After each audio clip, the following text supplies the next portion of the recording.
Hi guys, welcome to the channel. और आज हम लोग बात करेंगे कि मल्टीबैगर कंपनी कैसे चुनी जाती है। और लास्ट में हम लोग बात करेंगे पी रेशियो क्या होता है। नहीं, ऐसा करते हैं कि पी रेशियो को पहले करते हैं, क्योंकि पी रेशियो से रिलेटेड रहता है मल्टीबैगर कंपनी को चुनना। तो चलिए शुरू करते हैं पी रेशियो से। तो पी रेशियो क्या होता है, तो चलिए एग्जाम्पल से समझते हैं। तो मान लीजिए कोई कंपनी ए है, उसका एक शेयर का दाम मान लेते हैं कि 2000 है, और वो कंपनी एक साल में अर्न करती है उसे एक शेयर पे लगभग मान लीजिए 100। तो प्राइस टू अर्निंग रेशियो क्या हो गया, 2000 डिवाइड बाई 100, तो वो हो गया 20 का पी। तो ऐसे हम लोग निकाल सकते हैं किसी कंपनी का पी रेशियो। तो सबसे पहले बात करते हैं कि क्या हम लोग केवल पी देखकर किसी कंपनी में निवेश कर सकते हैं। तो इसका साफ साफ जवाब है कि नहीं, केवल पी रेशियो देखकर किसी कंपनी में हम लोग पैसा नहीं लगा सकते हैं। क्योंकि जो प्राइस टू अर्निंग रेशियो होता है, हो सकता है कि किसी का अर्निंग जो है, किसी कंपनी का अर्निंग है वो लगातार बढ़ रहा है। तो जो अर्निंग अगर लगातार बढ़ रहा है तो उसका क्या असर होता है कि उसका पी रेशियो थोड़ा सा डाउन हो जाता है। तो क्या पी रेशियो देकर हम लोग किसी कंपनी में निवेश करना चाहिए, तो इसका तो साफ जवाब है नहीं। लेकिन कब हम लोग को पी रेशियो देखकर निवेश करना चाहिए, तो उसका साफ जवाब है कि कंपनी का फंडामेंटल, उसका सेल्स, उसका ऑनेस्टी और उसमें मोनोपोली देखकर ही अपना पैसा निवेश करना चाहिए।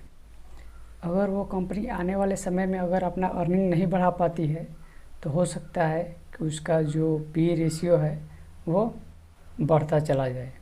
तो हम लोग को पी रेशियो देखकर पैसा नहीं लगाना चाहिए, केवल पी रेशियो देखकर पैसा नहीं लगाना चाहिए। हो सकता है कि किसी कंपनी का पी रेशियो ज़्यादा हो, लेकिन वो कंपनी अगर लगातार अपना प्रॉफिट बढ़ाती चली गई, तब ऐसा हो सकता है कि आपको आने वाले समय में आपको ज़्यादा मुनाफा हो। क्योंकि वो कंपनी लगातार अर्निंग बढ़ाएगी तो जो पी रेशियो होगा वो कम होता चला जाएगा।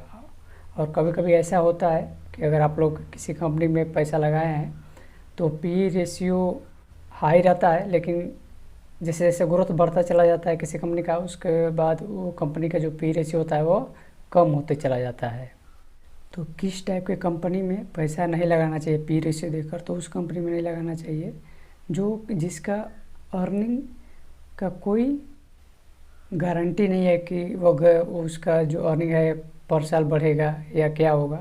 जैसे कि रियल एस्टेट में क्या होता है, कभी प्राइस बहुत ज़्यादा हो जाता है, कभी पूरा लो हो जाता है। तो इसमें हम लोग को पी रेशियो देखकर पैसा नहीं लगाना चाहिए। अब हम लोग बात करते हैं कि मल्टीबैगर कंपनी कैसे चुनते हैं। तो मल्टीबैगर कंपनी चुनने का 5 पॉइंट है जिस पर हम लोग आज डिस्कशन करेंगे। तो पहला पॉइंट है कि उस कंपनी का जो प्रॉफिट है वो कई सालों से कुछ करके बढ़ते रहना चाहिए, कभी भी कांस्टेंट नहीं रहना चाहिए।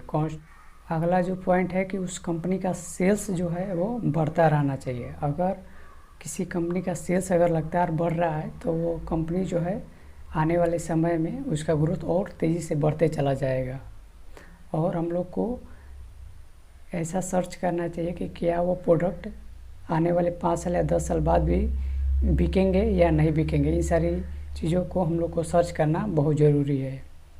अगला जो पॉइंट है वो है मैनेजमेंट। अगर हम लोग को किसी कंपनी में पैसा लगाना है तो उस कंपनी का मैनेजमेंट देखना बहुत ज़रूरी है कि वो मैनेजमेंट किस टाइप का है, और उस मैनेजमेंट पर अभी कोई स्कैम चल रहा है या नहीं। उस मैनेजमेंट का वो जो मैनेजमेंट है वो क्या कंपनी के ग्रोथ के लिए क्या क्या और नया चीज़ कर रही है। तो ये सारी चीज़ों को हम लोग को ध्यान में रखना बहुत ज़रूरी है। अगला जो पॉइंट है वो है कि वो कंपनी थोड़ा सा अपने में मोनोपोली ले आए। मोनोपोली होता है कि थोड़ा सा अदर कंपनी से थोड़ा सा यूनिक चले, तो तब उस कंपनी का ग्रोथ रेट है थोड़ा सा ज़्यादा बढ़ जाता है।